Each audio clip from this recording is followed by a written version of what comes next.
Today we're gonna try these things. Colorful background cards to make our macro photos a bit more colorful and fun and interesting to look at. I always wanted to try these kinds of cards, but I've been too lazy to order them, and then the other day I got them in a package from AK Diffuser. So these cards are sold by AK Diffuser. You can check them out on their website, but there are lots of people who sell similar cards, and you can obviously make your own ones. It's just color. So let's try them and see what we can get. So as our first subject we have some aphids here. They should be pretty easy to capture because they don't move that fast. Let's try red.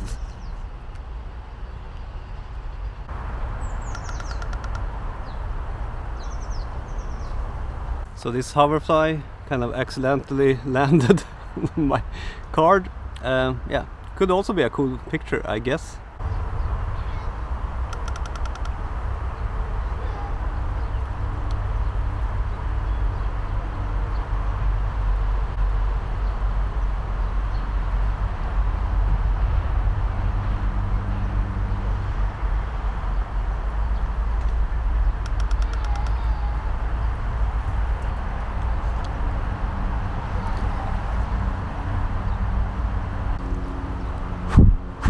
Does not want to leave.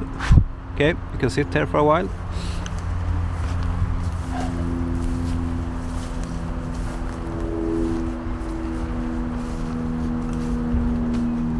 My biggest concern about using these cards for freehand macro photography is that I need one more hand. I need to hold them in place while I hold the subject in place and while I hold the camera. So I'm afraid it might become tricky, but yeah, we'll see.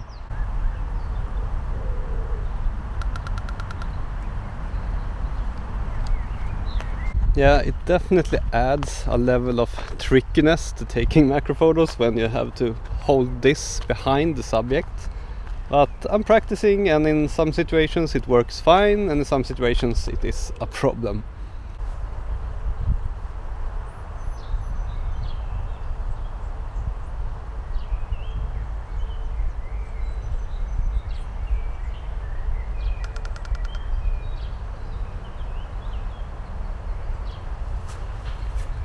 So this is not a sponsored video. I simply got these cards for free from AK Diffuser, and I was curious to try them out. I really like how they are made. They are made of some kind of plasticky, thick paper, and they seem pretty weather resistant. And on one side you have this gradient, on the other side you have another gradient. Then on some there is, maybe that's hard to see here, but there is a bit of pattern, some texture, only visual texture, not like that you could feel it. They are very like glossy, or not very glossy. They feel glossy, but they look matte, I would say. And you have a bunch of them, different colors, different gradients and stuff. Pretty nice selection, and you have this clip to hold them together. And they're actually small enough so that I can fit them in my pockets, at least on these pants that are pretty wide.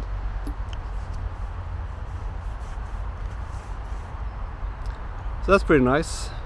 Blueberry in the making.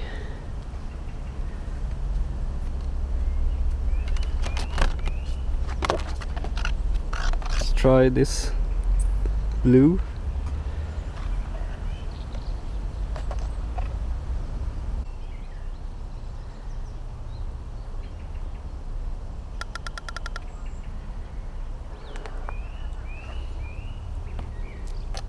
Today I'm using the regular stuff that I've been using lately, the OM1 camera, the 60mm macro lens from Olympus with a Raynox 250 filter on it, and the Godox V350 flash and the Cygnus-Tech diffuser.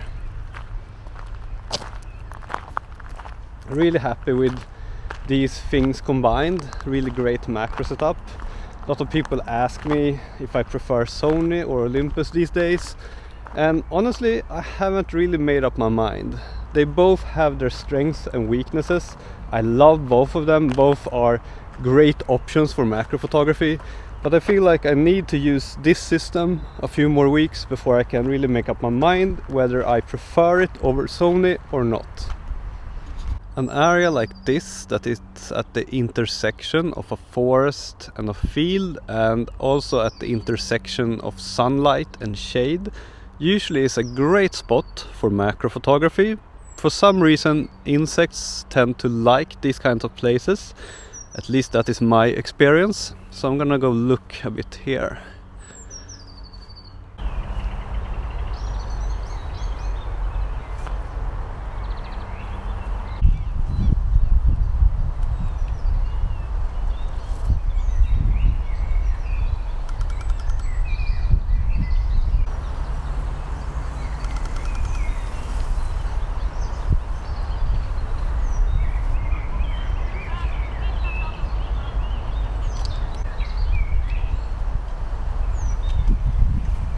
Definitely makes it a bit more challenging to compose the photos, to use these background cards.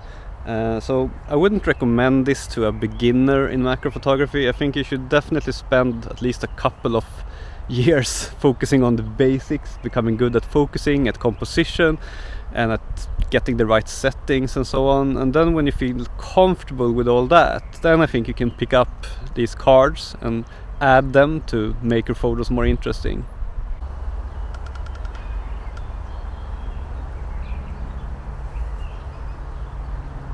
I'm really happy that I see a lot of hoverflies this year.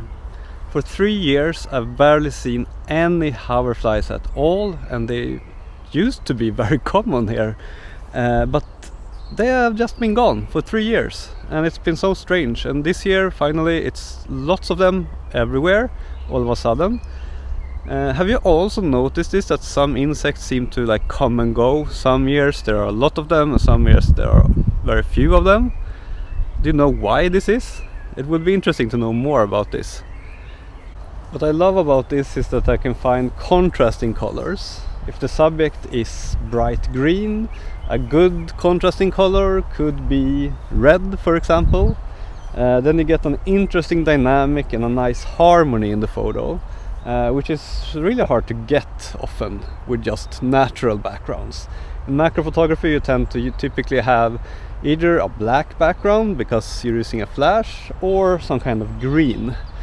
Another tip, if you don't have these kinds of cards, is to just use a piece of clothing or something. Maybe you have like a blue sweater or something. That could be a great thing if you don't have something like this.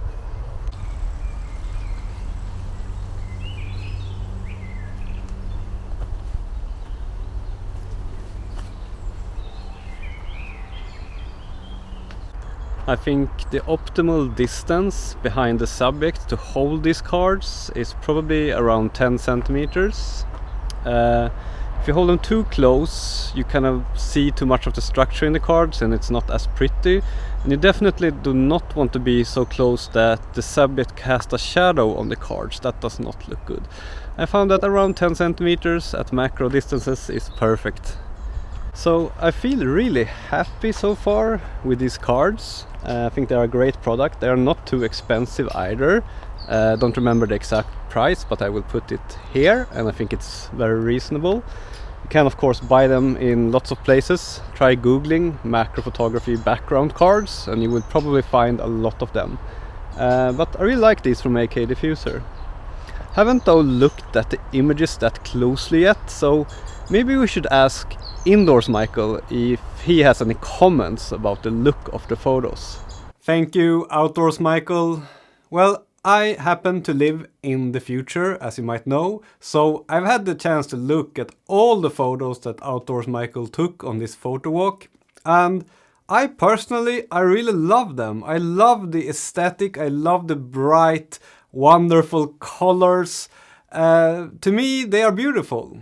But I know that a lot of people maybe are a bit skeptical towards photos like these because they don't really look that natural. So if your goal is to recreate how the insect looks in its natural environment, then maybe this is not the best solution. But for me personally, I just try to take photos that I find aesthetically pleasing. Photos that I think look good. That is the goal with my photography. And of course, every photographer has a different goal and a different motivation for taking photos. So I guess you just have to look at the photos yourself and think if this is something that you would like to do or not. Also, I have one more thing before we leave to Outdoors Micael again, and that is I watched a video yesterday here on my desktop computer that I have here in the indoors world, and there was an interview with YouTube's head of algorithm, and he said that apparently leaving a like on a video still counts and still makes a big difference. I had no idea. So please do me a favor and leave a like, a thumb up on this video. That would mean a lot to me and to this YouTube channel. And to Outdoors Micael. Over to you, Outdoors Micael, that's it for me. Thank you for that, Indoors Micael. Very interesting to hear. Let's see if we can find anything more here in this little forest area.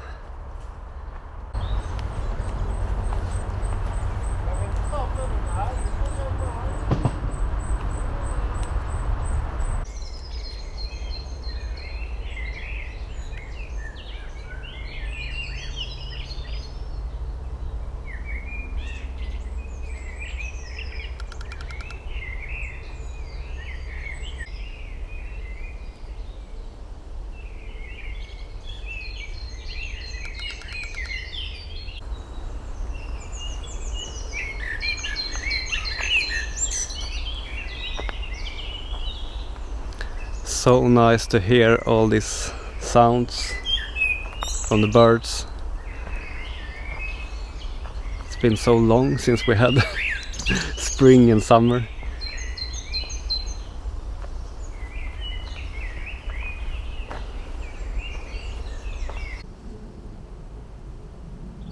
Another insect that wanted to climb onto the cards.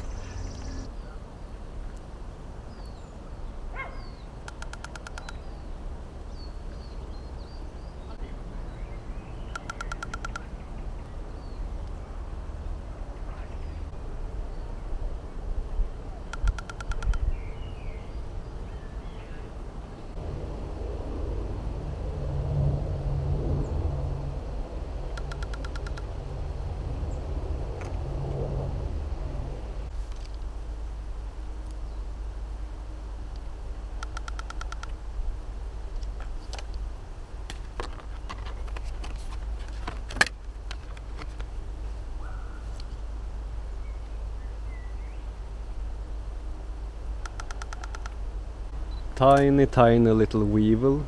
I really love photographing weevils. They are so cute, so beautiful. They have rich details and rich texture, and they are not super skittish, so usually you can get them to stay around for a minute or two and take many photos. And with this weevil, that was exactly the case. I could try many different background colors, and I really enjoyed photographing this weevil, probably my favorite insect on this little photo walk.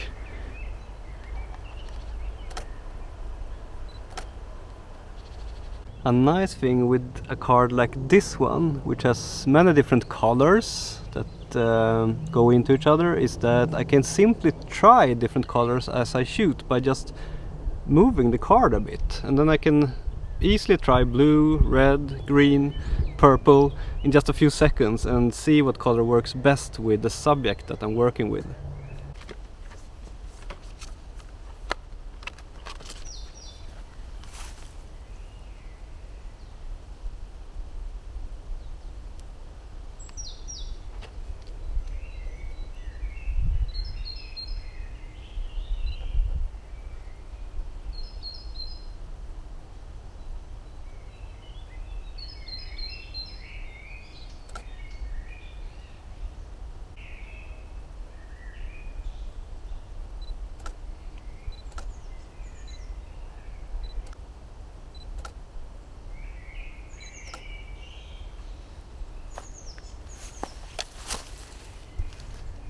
Found a very tiny, cute little guy running around on the cards.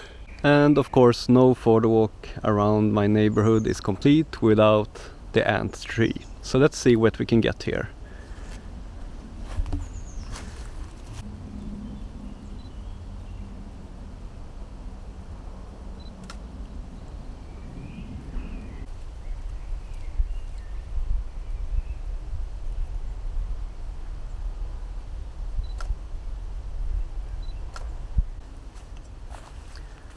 So I got this shot that I found really beautiful with a red fiery background. Unfortunately it was a little bit out of focus.